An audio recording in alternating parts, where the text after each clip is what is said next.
The last year, 2020, has been very challenging for all of us as a result of the coronavirus pandemic. Nevertheless, it's really uplifting to see that we continue to help one another and to have hope. Earlier on, I spoken to Aini, who's in charge of running the library which Mediata Charity has set up and continues to fund on Borneo in Indonesia.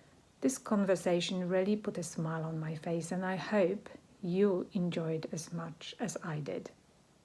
To start with, I briefly asked Aini about the economic situation. Please excuse the quality of some of the images, but they were taken by the local inhabitants on their mobile phones. But still, they really give us a good idea about what's happening in Indonesia. There is a lot of difficulty at the moment. We have a neighbor right in front of our house. He used to be a driver for tourism bus, and then he was not able to work anymore because there's no working. And there was one morning I saw him by the river, and I was like, "Oh, what you doing?" He said, "Oh, I'm just, waiting for the coconuts to float, and we collect them to make some coconut oil. So perhaps we can sell them to the market." What about the people in the villages?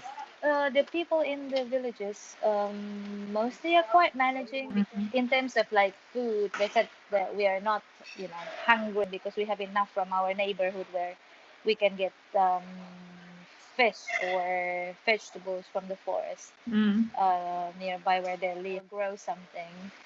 People in the town are the one who suffered the most. The school are closed, and so the government decided that it will not be reopened until um, April or even June. But the libraries, Mhm. I know from Danny that they were sort of partially open. We were talking to the people in the village, the parents, and then they said, well, the kids are not doing very well these days because like the library is not open, and but we said that to gather around to have more than like 10 people around, the government doesn't allow it, so we can't really have your children coming at once to the library. So we were thinking, okay, maybe we could divide the class or be on the in the open where they don't really stay in a building. Nikita, I thought, was going to go to the other villages on the floating library. What he was doing was teaching them the basic dance steps without using the music instrument. Sometimes they bring like their speakers, and then they use the music then to teach them at the jetty where the classes used to take place. Gita has been proven to be a really wonderful teacher.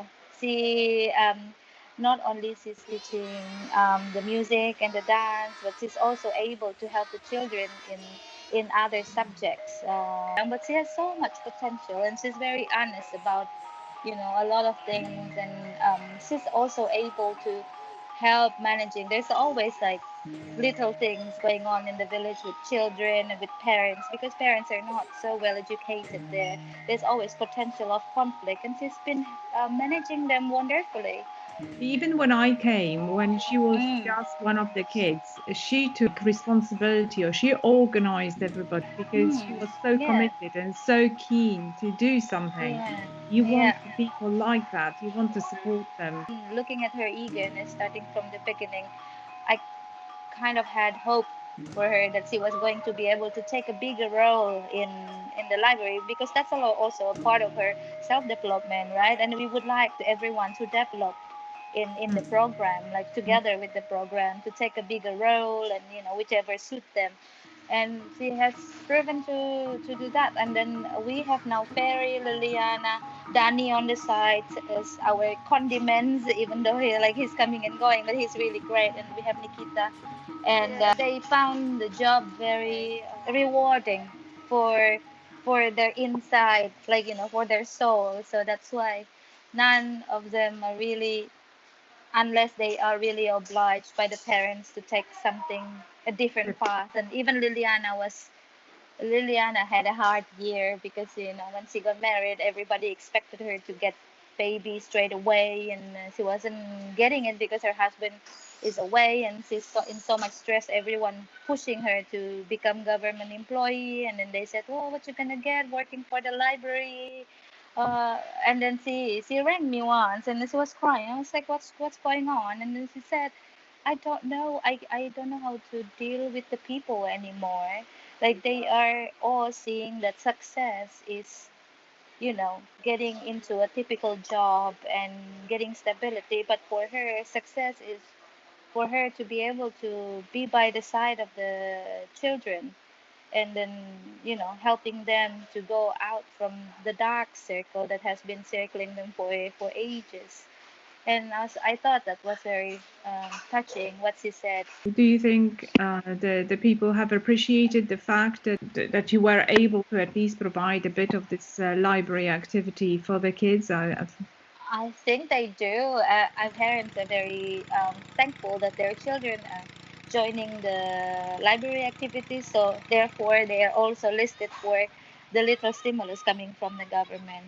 And parents are going crazy because um, it's it's it's very new for them, for the students to get like distance learning, right? It's not something that is easily understood. And imagine these like villages where not really many access to internet, and so ferry sometimes has to go above the house to put his phone so the children can get access to internet in our computers, in the library. And the parents are just like, we don't even know how to use computers.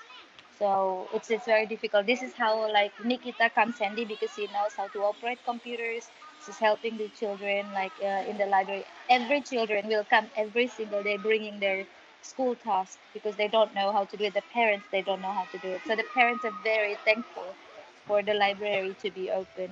So remote learning in Indonesia is actually on the computers. However, the children don't have access to computers. It's really crazy. It's really really crazy. Some of the teachers, because there is no access whatsoever, they have to come to the children, the kids' house, one by one, and this is really like risky because of the virus might spread. But there's no other way. So they came with the mask, the N95 mask, with a shield, with gloves to teach the children all day long from one house to another. That is just so hard. The first few months when we were starting to open, Danny had to do that. So they all call him Mr. Danny. He's like the robot because he just looked like a robot, like with the gloves and everything.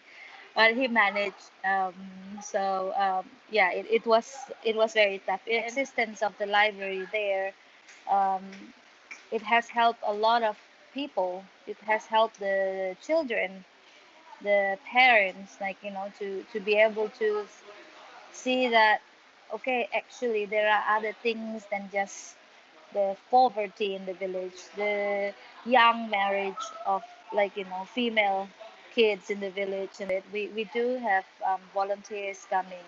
They're from different kind of professions, and they talk about their profession to just give a little bit of inspiration for the children that there are a lot of possibilities out there other than going for mining or stopping after high school and got married and bear children while they're very very young. So hopefully, like in Katimpun, we can see now we have already like one person going almost finishing university from her joining the library long time ago, and then there were two students now who are in high school, almost finishing high school and then joining the university next year.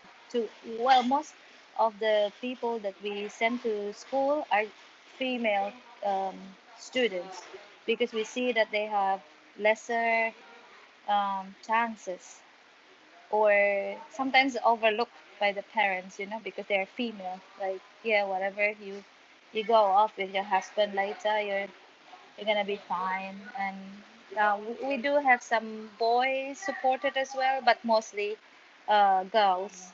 because now from the university where I studied, and they said, oh yeah, we noticed that you are, you are one of our alumni and you are doing this project, and we would like to be, collaborating with you. What do you need help with? Oh, so we said, oh, maybe we can send some of the students, to university. Fantastic, absolutely Yeah. fantastic. So that's the hope, and hopefully when everything's kind of getting back to some sort of normality, we can see those children going to university. Absolutely amazing.